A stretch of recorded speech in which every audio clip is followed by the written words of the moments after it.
बहुत सारे धर्मों के ग्रंथ हैं जो एक तरह की बातें करते हैं और हम अलग अलग चर्चाएं। परम पूज्य गुरुजी, धर्म आस्था का विषय क्यों है? जब राज धर्म है जिसे पालन करना है, लोक धर्म है जिसे पालन करना है, तो हम जिसे धर्म कहते हैं वो सिर्फ आस्था का विषय क्यों हो सकता है? तो YouTube पर जुड़ रहे हैं, चैनल को सब्सक्राइब कर लें, शेयर कर लें, आप लोग आ जाइए। आप सभी का स्वागत करती हूँ अपने YouTube चैनल सनातन श्रीका में। और आप देख रहे हैं एक ऐसा वीडियो जिसमें कि गुरुजी ने इनको बहुत कुछ समझाने का प्रयास किया है। जी हाँ फ्रेंड्स, आप सभी जानते हैं महाराज अनुरुद्धाचार्य जी कथा भागवत करने के साथ साथ गौरी गोपाल आश्रम में एक प्रश्नोत्तरी का कार्यक्रम भी रखते हैं। यहाँ पर कोई भी व्यक्ति जिसके मन में कोई सवाल है तो गुरुजी के माध्यम से पूछ सकता है और साथ ही सवाल का जवाब पाकर लोग खुश भी बहुत हुआ करते हैं। तो आज हम बात करेंगे एक ऐसे ही सवाल को लेकर के। आज हम ये इसमें वीडियो में देखेंगे। वीडियो बहुत ही अच्छी है, इंटरेस्टिंग है, साथ ही ज्ञानवर्धक भी है। वीडियो को पूरा देखिएगा। आजकल के जो हमारी समस्याएं हैं घर बैठे हम इस वीडियो के माध्यम से सुलझा सकते हैं। साथ ही अगर आपकी समस्या इस समस्या से मैच करती है तो आपको उसका जवाब भी गुरुजी के माध्यम से मिल जाता है। तो बिना देरी करे हम शुरू करेंगे आज का ये इंटरेस्टिंग वीडियो। और अगर आप महाराज अनुरुद्धाचार्य जी को उनकी कथा या भागवत देखना आपको अच्छा लगता है तो आप इस वीडियो को अभी की अभी लाइक जरूर करिएगा और साथ ही सब्सक्राइब करिएगा इस चैनल को, जिससे कि आने वाली वीडियो का नोटिफिकेशन आपको समय रहते मिल सके। तो बिना देरी करें हम शुरू करेंगे आज का भक्ति में यह वीडियो। मेरा नाम डॉक्टर राकेश झा है। मैं विज्ञान का आदमी हूँ बिल्कुल, और अध्यात्म से बड़ी विचित्र सी लगाव है। इसका कोई कारण नहीं कि लगाव क्यों है। और मैं हमेशा ना ये मेरे एक सेकंड, मुझे ना जीवन में पहली बार किसी ऐसे विद्वान से बात करने का मौका मिला है और मैं खास करके जानना चाहता हूँ, ये जो हम कहते हैं ना कि धर्म आस्था का विषय है, मुझे हमेशा ये व्यथित करता है। धर्म आस्था का विषय क्यों है? जब राज धर्म है जिसे पालन करना है, लोक धर्म है जिसे पालन करना है, तो हम जिसे धर्म कहते हैं वो सिर्फ आस्था का विषय क्यों हो सकता है? क्यों नहीं हम इसको, देखिए बहुत सारे धर्म हैं, बहुत सारे धर्मों के ग्रंथ हैं जो एक तरह की बातें करते हैं और हम अलग अलग चर्चाएं करते हैं, अलग अलग संप्रदाय की बात करते हैं, अलग अलग, कोई शैव है, कोई शाक्त है, कोई वैष्णव है, हम इस तरह की बातें करते हैं और शायद हम बहुत दिग्भ्रमित हो जा रहे हैं। तो मेरा आपसे आग्रह है, क्षमा करेंगे मैं शायद उतने अच्छे से बात नहीं पहुंचा पा रहा हूं, लेकिन मेरा आपसे आग्रह है कि क्या हम कुछ ऐसा कर सकते हैं जिससे हम जिसको धर्म कहते हैं उसको विज्ञान की कसौटी पे तौल के बोला जाए। जैसे गुरुजी, मैं 2-3 दिन पहले आपका पूरा प्रवचन यहाँ सुन रहा था और आपने कहा मांस नहीं खाना चाहिए और आपने हाथ उठाकर सबों से कहवाया, मैं भी उसमें शामिल था। फिर मुझे ये लगा कि सिर्फ ये कह देना कि मांस नहीं खाओ शायद उतना अपील नहीं करता, शायद उतना मुझे प्रोत्साहित नहीं करता। अगर ये धर्म में है, ये ज्ञान में है, अगर हम इसको तर्क की कसौटी पे कहते तो शायद हम जैसे लाखों लोग उसको और समझ पाते। तो मेरा आपसे आग्रह है कि मुझे थोड़ा सा पथ प्रदर्शित करें कि मेरी आस्था और बढ़ सके। धन्यवाद। देखिए, माइक लिए रहिए, माइक लिए रहिए, माइक लिए रहिए। ऐसा है कि आपने कहा धर्म और आस्था जी। ऐसा है ना कि धर्म की अलग अलग परिभाषाएं हैं। हर काल परिस्थिति में धर्म बदल जाता है। जैसे पिता का धर्म अलग है, पुत्र का धर्म अलग है, माता का धर्म अलग है, पिता का धर्म अलग है, शिष्य का धर्म अलग है, गुरु का धर्म अलग है, प्रजा का धर्म अलग है, राजा का धर्म अलग है। तो समय काल परिस्थिति के अनुसार वो सिचुएशन क्या है, उस समय किस धर्म का हमें पालन करना है, वो हमें विचार करना पड़ेगा। तो धर्म की परिभाषाएं तो समय काल, मूल रूप से धर्म की 3 बातें हैं। धर्म किसे कहते हैं? दया धर्म का मूल है। दया को धर्म माना गया है सनातन में। परोपकार को धर्म माना गया है। परहित सरिस धर्म नहीं भाई, परोपकार सेवा समाज की करें आप, दिन दुखी की, वो धर्म है। तीसरा धर्म माना गया है धर्म न दूसर सत्य समाना। सत्य को सबसे बड़ा धर्म माना गया है, इसलिए हमारे धर्म का नाम ही है सत्य सनातन धर्म, क्योंकि सत्य है, सनातन मीन्स पुराना। अब रही बात आस्था की, तो देखो धर्म तो सबके पास होता है। इस संसार में ऐसा कोई नहीं है जिसके पास धर्म ना हो। ये पूरी सृष्टि किससे चल रही है? धर्म से। लोग कहते हैं कि मैं धर्म को नहीं मानता, लोग कहते हैं मैं ईश्वर को नहीं मानता। ऐसा हो ही नहीं सकता कि आप धर्म को ना माने, ऐसा हो ही नहीं सकता कि आप ईश्वर को ना माने। बिना धर्म को माने, बिना ईश्वर को माने आप संसार में रह ही नहीं सकते। फॉर एग्जाम्पल, जैसे आपकी पत्नी है और आपकी माँ है, तो ये 2 हो गए ना, दोनों स्त्रियां हैं, पर दोनों को देखने का जो नजरिया है वो अलग अलग है। पत्नी को अलग दृष्टिकोण से देखा जाएगा, माँ को अलग। तो ये जो माँ और पत्नी में जो भेद है दृष्टि का, वही तो धर्म है। धर्म ही तो बता रहा है कि ये माँ है, ये पत्नी है, ये बेटी है, ये बहन है। यदि धर्म मर जाएगा तो फिर पत्नी में और माँ में और लोगों में अंतर ही नहीं रह जाएगा। जैसे जानवर, जैसे कुत्ता, बिल्ली, इनमें धर्म नहीं होता।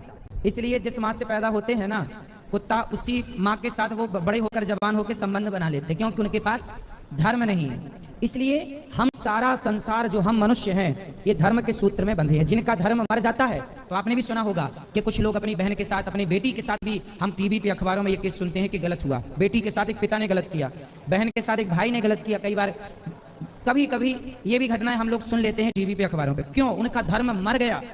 इसलिए वो हैवान हो गए इंसान से।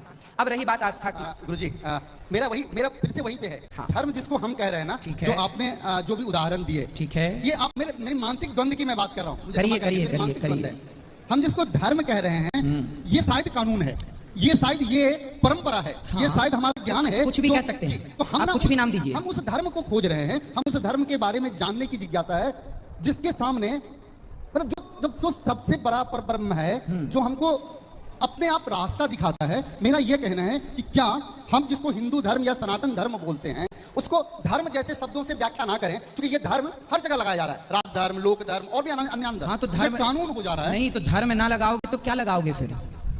कोई एक फिर जैसे पातिव्रत धर्म, पत्नी का धर्म होता है पातिव्रत धर्म, पुत्र का धर्म होता है माँ बाप की, माता पिता के लिए क्या बोला वेदों ने? मातृ देवो भव, पितृ देवो भव, अतिथि और आचार्य देवो भव। माता की सेवा करना पुत्र का धर्म है, पति की सेवा करना पत्नी का धर्म है। तो आप कह रहे हैं कि धर्म ना लगाया जाए, तो धर्म की जगह कौन सा शब्द है? आप बताइए कौन सा शब्द जोड़ा जाए? हमें लगता है जैसे एक ऐसे स्पिरिचुअल जो सबसे बड़ा परब्रह्म का जो शक्ति बोलते हैं। अब हम ना शायद अपने हिंदू धर्म बोल के हम एक व्याख्या करते हैं कि हम परंपराओं का सेवन करें, हम परंपराओं का पालन करें, ऐसा होता आया है, ऐसा करें।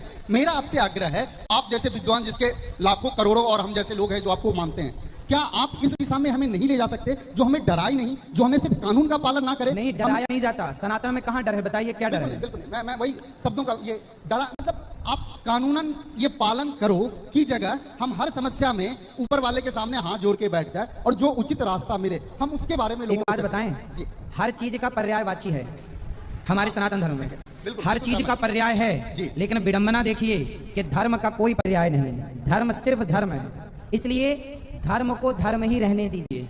धर्म की जगह कोई दूसरा, जैसे माँ की जगह क्या कोई दूसरा ले सकता है?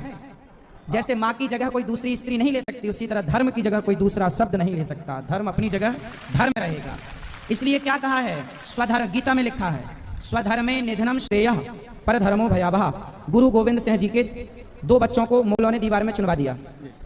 बोला था बच्चे 7 साल के थे, 5 साल का लगभग, 1 7 वर्ष का।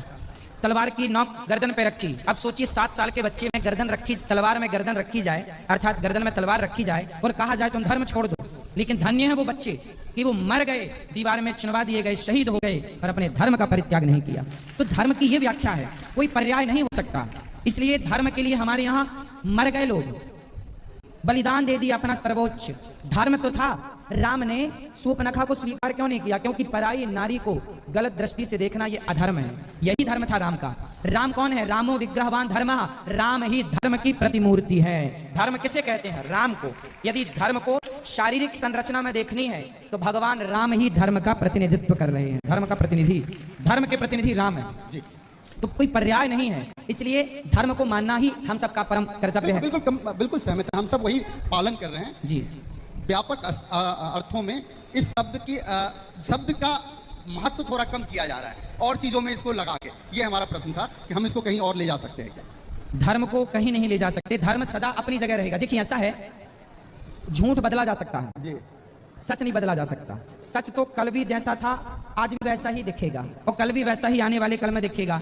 तो धर्म जो है वो सत्य, इसलिए हमारे धर्म का नाम क्या है? सत्य। पहले है सत्य, सनातन धर्म, जो सत्य है, जो सनातन मीन्स पुराना। कितना पुराना धर्म है? बोले सनातन राम है, सनातन कृष्ण है। जितना पुराना सूर्य और चांद और संसार समुद्र है उतना पुराना ये धर्म है। अब कितना पुराना? जितने पुराने नारायण है उतना पुराना ये धर्म है। यही धर्म है। मर जाना अपने धर्म, स्वधर्मे निधनम श्रेयः परधर्मो भयावह। अपने धर्म में रहकर मर जाना अच्छा है, पर अपने धर्म का परित्याग करना अच्छा।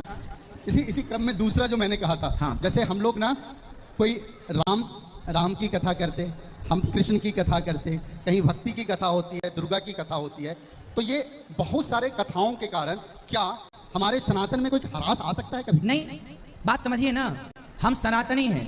हमारे यहाँ स्त्री एक होती है ना, स्त्री एक होती है, लेकिन उसे देखने वाले 4 होते हैं। जैसे आपकी पत्नी, जब आप अपनी पत्नी को देखेंगे ना तो आप उसे पत्नी के रूप में देखेंगे, पर आपकी पत्नी को जब आपका बेटा देखेगा तो वो माँ के रूप में देखेगा। जब आपकी पत्नी को आपका साला देखेगा तो बहन के रूप में देखेगा। जब आपकी पत्नी को आपके ससुर जी देखेंगे तो बेटी के रूप में देखेंगे। स्त्री तो एक है, पर देखने वाले कितने हो गए? अलग अलग 4 हो गए ना। एक स्त्री को 4 लोगों ने देखा तो 4 नामों से पुकारा। नाम भी तो 4 हो गए, बहन हो गई, पत्नी हो गई, माँ हो गई और बेटी। एक स्त्री के नाम 4 हो गए, रूप भी 4 हो गए। जिस रूप से आपने देखा है, आपके ससुर उस रूप से ना देखेंगे अपनी बेटी को। 4 रूप हो गए, 4 नाम हो गए, पर तत्व में स्त्री एक है। उसी तरह ईश्वर एक है, उनको देखने वाले भक्त अनेक हैं, तो अनेक नाम अनेक रूप से भक्त जानते हैं। ईश्वर एक है, एको ब्रह्म द्वितीयो नास्ति। उस एक को अनेक रूपों में देखा जाता है। समझ गए आप? सहमत हैं बात से? बिल्कुल सहमत हैं। ठीक। और ये परिचर्चा का है, द्वंद्व है, बार बार परिचर्चा हो। बिल्कुल, बार बार, इसलिए बार बार सत्संग करना चाहिए। तुलसीदास जी कहते हैं, एक घड़ी आधे की बुनियाद, तुलसी चर्चा राम की हरें कोटि अपराध। तो कैसी लगी आपको आज की वीडियो? देखा आपने गुरुजी ने यहाँ पे इनकी समस्याओं का किस तरीके से समाधान किया है, साथ ही किस तरीके से इनको मार्गदर्शन भी इनका क्लियर किया है कि आपको आगे क्या करना चाहिए। तो आपको कैसी लगी वीडियो, ये आप मुझे कमेंट सेक्शन में बता सकते हैं। और अगर आपको वीडियो पसंद आई हो तो मेरे चैनल को लाइक, सब्सक्राइब, शेयर करना बिल्कुल भी ना भूलें। चलिए इसी तरीके की वीडियो के साथ हम जल्द फिर से आपके सामने लेकर के आएंगे एक और नई वीडियो के साथ। तब तक के लिए जय श्री राधे।